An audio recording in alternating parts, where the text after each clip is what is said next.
Ora, agora vamos falar de um homem que foi polémico, empreendedor, determinado, amado por uns e odiado por outros. Foi assim António Champalimau.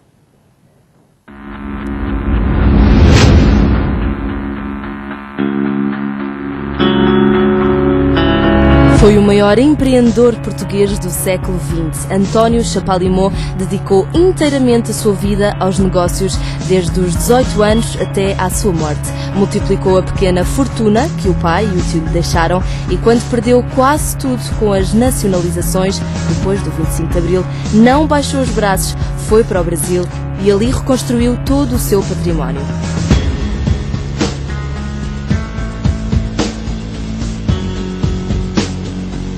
Um homem de uma inteligência rara, enérgico, corajoso, provocador, polémico, determinado e apaixonado pelo risco.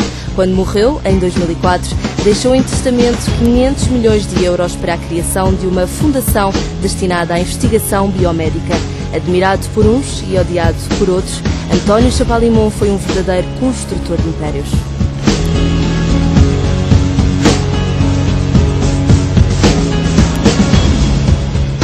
E aqui temos a biografia que faltava. Se calhar já muito se escreveu sobre este homem, que para os portugueses é um nome que está lá sempre. Olá, muito bom dia. Bom dia. Os autores, temos aqui Isabel Canha e o Filipe Fernandes.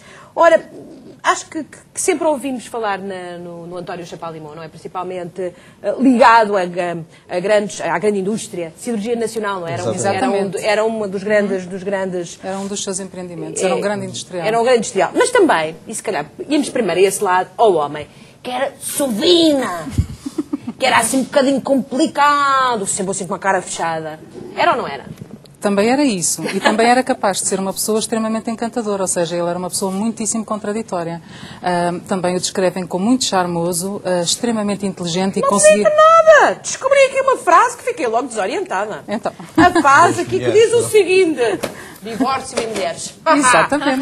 Diz assim... Gostava muito de mulheres. Então, ele tinha uma namorada, não é? Tinha uma namorada que ficou com uma fotografia dele no Poço da Morte. Acho maravilhoso. O António Champalimau sentado no Poço da Morte. Sabes o que é o Poço da Morte? Poço da Morte, sabes? sim. Portanto, ele era aventureiro. Completamente. Ele aos 18 anos tirou o brevet de piloto, na altura, em 1900. Isso era uma coisa extraordinária à época, com certeza. Motas, era uma paixão pelas motas, pelos automóveis, portanto, ele, tudo que fosse máquinas era uma grande paixão. Mulheres, adorava, não é? Muitos amores, e então diz esta frase extraordinária, e que, olha, que fica um bocadinho ali com os nossos provedores, não sei se vou pôr isto a submeter isto à apreciação dos nossos provedores. Tive alguns problemas com as mulheres, até descobrir que para deixarmos de termos problemas com elas, tínhamos de lhes ser pouco fiéis. É uma coisa extraordinária. Mas na ordem? Não, tem muitas. Não. A concorrência, Ele também é era uma muito visão provocador. empresarial. Ele também era muito Ele provocador. também dizia que as mulheres foram, digamos, a maior criação de Deus. Isso é verdade, porque era um homem esperto, não era um homem inteligente. Também tinha essas... Mas eu acho que isso é uma visão de empresário. Quando há competitividade, as empresas têm que melhorar, não é? Portanto, quando há competitividade, as mulheres elas têm que melhorar para Só faz agradar. bem. Portanto, mas temos muito esta noção de um homem muito austero e que não combina com isto. Nem com muitas outras coisas que estão no livro. Ele era extremamente contraditório, era uma pessoa... era capaz de ser autoritário e era um excelente negociador. Era irascível e era também muito simpático e extremamente bom conversador e que sabia ouvir. Ou seja, tinha uma personalidade um bocadinho complexa. O que é que vocês era se meteram única. neste empreendimento? Ainda não havia uma biografia sobre António Champalimau? Havia uma feita em 1997 pelo José Freire Antunes, que era uma entrevista feita com ele e digamos que era uma biografia autorizada, que foi uma obra que nós utilizamos bastante, porque tem muita informação. Digamos que uma obra que fosse aos vários arquivos onde existe informação sobre as empresas e sobre por exemplo, a relação do Champalimau com o governo, com o Salazar, com o Marcelo Caetano. E agora, não é? E posteriormente, portanto, isso nós investigámos isso. No fundo, e muito a biografia dele isso. é o retrato daquilo que é a atividade económica de um dos últimos 50 anos. 50 anos. Também 50 faz um anos. bocadinho esse retrato, Faz não é? esse retrato, não é? Contextualiza um bocadinho... Como é que este homem era tão rico? Para nós, o Ele era Chapolin é a definição do milionário, não é? Ele foi o mais rico de Portugal. Nós chamámos-lhe construtor de impérios precisamente por isso, porque ele tinha uma capacidade instintiva e inata para fazer negócios. E de facto, filhos, tinha 7, mas podia ser um deles, mas não aconteceu. Não, agora é herdar. Não é, tinha 7 filhos, não é? 7, 8. 8, porque havia uma escondida. Também gosto desta parte. Mas ele é daqueles que, de uma herança do pai e do tio, fez fortuna. Perdeu tudo e voltou a fazer. E voltou a fazer, e a ser o mais rico de filme. Portugal. Ou seja, isso prova que não há coincidências, não é? Portanto, é uma pessoa que tinha mesmo essa capacidade de concretizar e de fazer grandes empreendimentos. Digamos, ele fez vários impérios, porque era, digamos, mais do que ser rico, não era... Porque, no fundo, as ações que tinha em 74 das empresas não eram um número excepcional. Mas ele já era muito rico já em era 74. rico, mas não era dos mais ricos na altura. Ah, não? Não. Estou com tanta pena. Não, porque ele queria fazer empresas e empreendimentos. Portanto, o objetivo dele era... continuar a construir. Fez os cimentos, o Império dos Cimentos, com fábricas em Portugal, Moçambique, Brasil, 6 ou 7 fábricas de cimento. Fez a siderurgia, que um historiador compara ou fazer uma auto-Europa. Se nós pensarmos que a auto-Europa foi feita por alemães e norte-americanos, vemos o que é que ele fez com a siderurgia, não é? Sozinho, eu li aqui muito assim, de forma fugaz, os primeiros vencimentos que a Siderurgia Nacional lhe teria que pagar como gestor, ele pediu para não receber? Não recebeu até... Não recebeu o salário? O ordenado foi acumulando e só recebeu em 68, quando ele teve que se exilar para o México, por causa do processo Sommer. Nessa altura, fazia-lhe falta o dinheiro e, portanto, foi lá buscar o dinheirinho, como uma forma de poupança. Exatamente. Mas isto já viste, não recebes ordenado porque queres mostrar aos teus trabalhadores, mostrar que Mas ele fazia várias vezes Eu isso. sou só empregada, portanto. Inclusivamente pagava às vezes melhor a técnicos que tinha a trabalhar consigo, que tinham que ser altamente qualificados, do que ele próprio Na recebia. cirurgia, o diretor técnico recebia mais dinheiro do que ele como Presidente do Conselho de Administração. O homem tinha essa visão. Tinha essa visão, que era, se eu tiver os melhores colaboradores, vou ter o melhor negócio e vou retirar daí mais dividendos. E tinha uma relação com o dinheiro que era singular para um milionário, não é? Então, qual era a relação? Não Ou precisava. seja, não é bem isso. Ou seja, uma pessoa, um milionário que de repente perde a fortuna toda, sabemos que há pessoas que se atiram do alto dos prédios, não é? Nos Estados Unidos isso acontece. Este homem não, entrega-se à luta e pronto, olha, que aconteceu, vamos lutar. Exatamente, com as nacionalizações. Era uma pessoa de... Já tinha idade, já tinha 50 60 e tal anos, penso eu. Portanto, 1918. Mas, portanto, ele nessa altura, em 74, então, ele exila-se em 68 para o México. O México por causa de um processo com a família. E depois regressa brevemente. 73. Regressa brevemente por um período muito curto, porque entretanto se dá o 25 de Dá-se a Abril Revolução. e as Ele aí nacionalizações. As nacionalizações e perde tudo. Inclusivamente o congelamento dos seus bens, das contas bancárias, não é? E é o único dos que foram nacionalizados que não receberam as indenizações, porque saiu uma lei específica para evitar que ele recebesse os títulos de indenização. E ele só mais tarde é que veio a receber.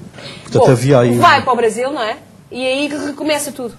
Já tinha em construção uma fábrica de cimento, que era a Soincom, e começou também uma área de negócio que é a agropecuária. Um pouco porque uma pessoa que geria fábricas de cimento em Portugal, no Brasil, uma siderurgia, bancos, seguradoras, ter só uma fábrica de cimento para gerir, tinha pouca aventura, pensava ele. E, portanto, queria a boiada. Vai fazer a boiada. Exatamente, entregou-se a uma área de negócio em que ele tinha que começar tudo de novo, não é? Ele não tinha que sabia estudar. muito, provavelmente, não é? Exatamente, isso desafiava-o imenso. E chegou a ser o maior produtor mundial de feijão, por exemplo.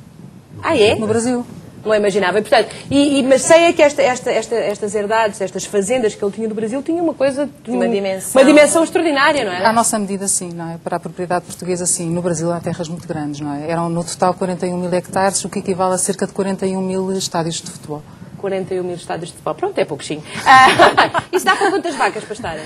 Ui, eram milhares de vacas. Milhares, de gado muito premiado, gado Nelor, vacas muitíssimo valiosas, que ele considerava ativos daquelas fazendas. As vacas eram valiosas. Muito. Eu sempre achei que as vacas, quando são boas, são valiosas. Exatamente, tinha um nome, pagas. Bom, a verdade é que este senhor podia ter ficado, tanto bem, deixa este império extraordinário, não é? Faz a construção 2 vezes daquilo que é, de facto, vários impérios, e depois podia ter ficado com isto tudo na sua mão, ter distribuído pelos seus herdeiros e dizer trabalhei, agora é para os que ficam. Mas não. Ele deu agora um contributo e se alguém ainda não foi ver aqui na zona de Lisboa, mesmo que venham até cá, vão espreitar. Deixa então agora aqui à capital um local soberbo, que é o hospital da Fundação. Esta ideia da Fundação é, no fundo, um homem que diz que era austero, que se dizia sovina e distante, a contribuir para algo que é importantíssimo, que é a saúde de todos. O que é que a Fundação promoveu com este hospital? É uma contribuição ímpar. Eu penso que é o maior legado de António Champalimau é ter deixado os 500 milhões de euros para a constituição desta fundação. 500 milhões de euros. Na área da saúde, que é um objetivo extremamente nobre e um gesto que não é muito comum em Portugal, não é? Não, mais comum nos Estados Unidos. Nos Estados Unidos, muitas vezes, os grandes milionários têm estes gestos de... Cá é a primeira vez que julgo que acontece. Assim, este nível.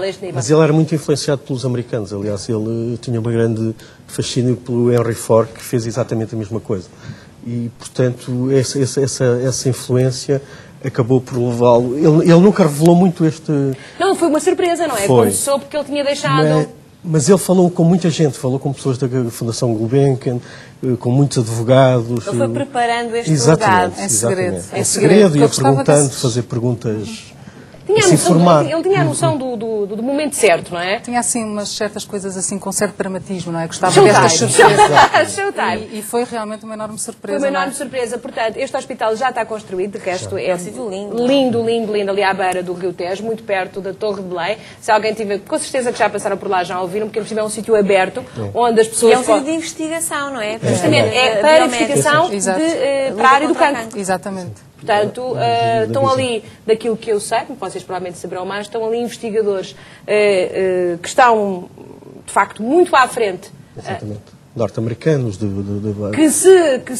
não digo que se inscreveram, mas que se disponibilizaram daquilo que está a ser feito. Tem bolsas de investigação para vir para cá. Exatamente. Portanto, o António Champalimau, o senhor que toda a gente definia como um homem difícil e complicado, deixou-nos, se calhar, neste momento... Aquilo que muitos simpáticos não deixam. Exato. E que são três grossos, não é? Pois nada. Esta deve ser das poucas fotografias em que ele está a rir. É verdade. Ele nem ria. Ele era um homem de fotografias todas. Eu acho que há um bocadinho essa imagem. Ele também fazia surf, fez surf no México. Também era simpático, fez. O António Champalimau fez. Sim. Tinha 50 e tal anos quando aprendeu a fazer surf. Há uma... Também fizeste muito surf. Mas não tenho 500 milhões para deixar a ninguém. Mas de facto é um homem que não se conhecia, a não ser muito na intimidade, não há dúvida nenhuma. E a máxima dele era: não me verga ninguém, não é? Sou eu. Não me verga ninguém. Portanto, eu acho que o Mourinho andou a ler isto. Vocês não falaram com o Mourinho ultimamente. Porque... Faz falta gente assim, Acha que sim, Isabel? Acho mesmo. Para mal. Exatamente, não quer dizer que fosse tudo perfeito, mas acho que faz falta este estilo de pessoa. Confundimos pessoas com autoconfiança como arrogantes, não é? Exatamente, nós estamos pouco habituados a isso, mas são pessoas ímpares que nos deixam coisas maravilhosas. A família Champalimau continua muito ativa, não é? E que continua estes negócios todos. Não vos ajudou muito neste livro, ou ajudou? Um dos filhos falou connosco abertamente e durante 2 longas entrevistas e, portanto... É só para saber se este código de descrição da família se mantém mesmo depois do patriarca ter partido ou não? Isso também faz parte, quer dizer, faz parte muito do que era o António Champalimau. Porque muitas vezes o António Champalimau nunca deixou, nem nunca participou muito na vida social em Portugal ou no Brasil. Era discretíssimo, e, portanto, nunca gostou muito, mas tudo o que fosse questões empresariais foi sempre uma pessoa muito aberta. Nunca se fechou. Muito bem. Um aplauso para estes senhores e para o António Champalimau, que nos deixa para a família Champalimau, que nos deu, então, ofereceu agora um hospital fantástico. Esperemos não precisar dele, não é? Esperemos não precisar dele. Bom, ora, com certeza que vão precisar do que nós temos para dar. É muito... pronto, são 1000 euros, é verdade. É uma migalhinha ao pé disto. Mas é uma migalhinha simpática, portanto já sabem, certo? Esta migalhinha. 760, 300, 600. 16 mil euros! 16 mil euros de jackpot, ou seja, é preciso trabalhar para chegar lá, a ser empreendedor um bocadinho também, já sabem, 16 mil euros, 1000 euros garantidos, e a ideia é tentar muitas vezes, e tentando. 760. Mas não é só.